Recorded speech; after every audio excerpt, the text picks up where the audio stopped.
Hello and welcome to IMS today. Today we have a very prestigious guest with us, Mr. Ajay Bhagwat sir. Sir is the director at InPods India Private Limited. We welcome you, sir. Thank you so much.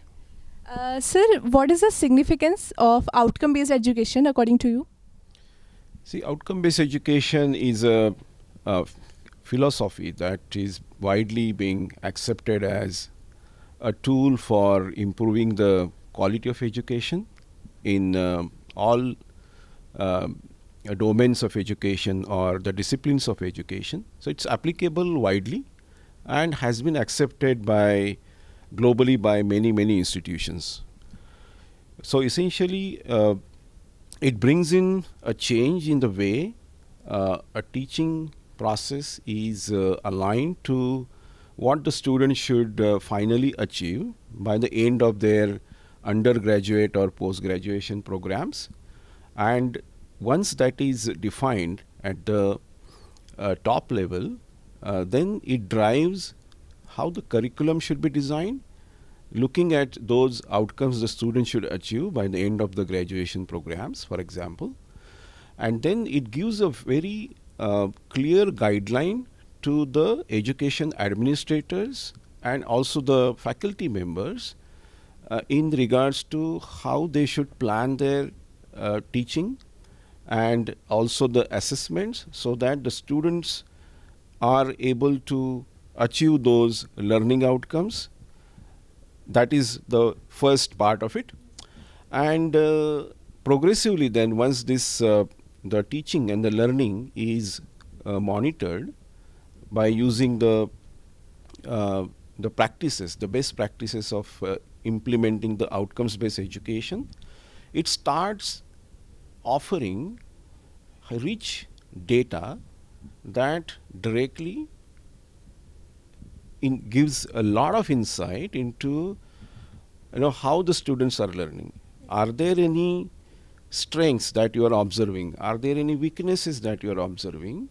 And it then gives you an ability to once again look at all those assumptions that you had those in the mind when you had started designing the curriculum, and then you can check, evaluate those assumptions and see whether what you believed that would happen if you would align the curriculum with the outcomes, whether it is really happening or not. So it's a very strong and powerful tool that is that gets established because of the practice of outcomes-based education, and it gives the education administrators a very powerful feedback about what they should continuously improve. Because it's not, OB implementation is not a kind of something that you do it and then forget about it, right? It has to be improved over a period of time, and the program maturity has to go upwards every year when you look at the last year's feedback and then implement the corrective measures in the next academic year. Once again, see how it worked for you. Then continuously improve, go upwards, and that is the idea outcomes-based education generally offers, and it creates a mindset in which all the the educationist can see this as a practice for improving the quality of education. Sir, how does outcome-based education affect the performance of learners in business courses?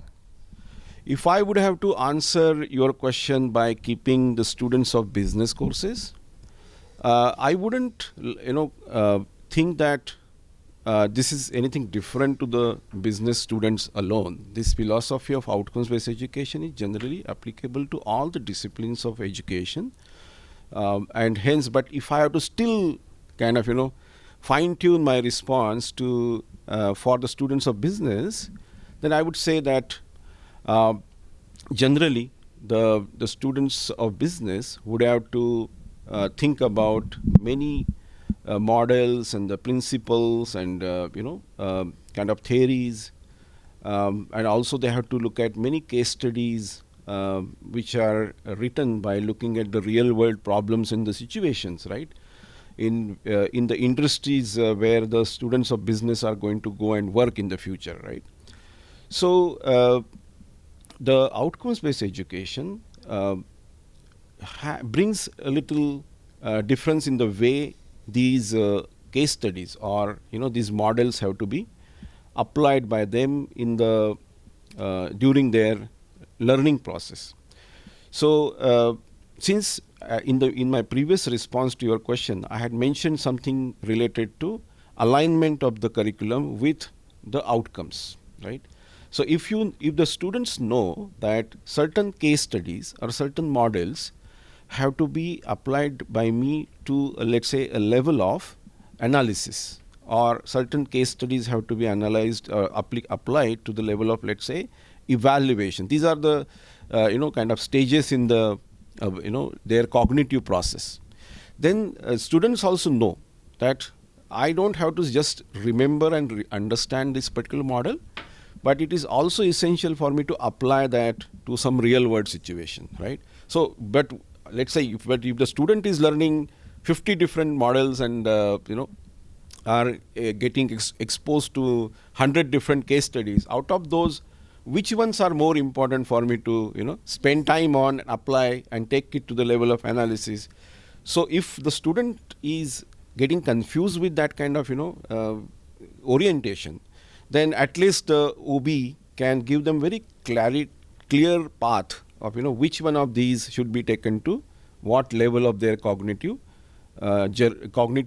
process of learning. Essentially, which ones to go to apply, which ones to go to analysis, which ones to go to evaluation. So that's the kind of clarity the students will get, in my opinion, if I have to just kind of try to answer your question by keeping the business students in mind. Sir, my last question is, what's your expectation from new education policy? It is, it's a very simple and difficult question to answer. My expectation from new education policy is I am going to share my thoughts which are limited to the higher education.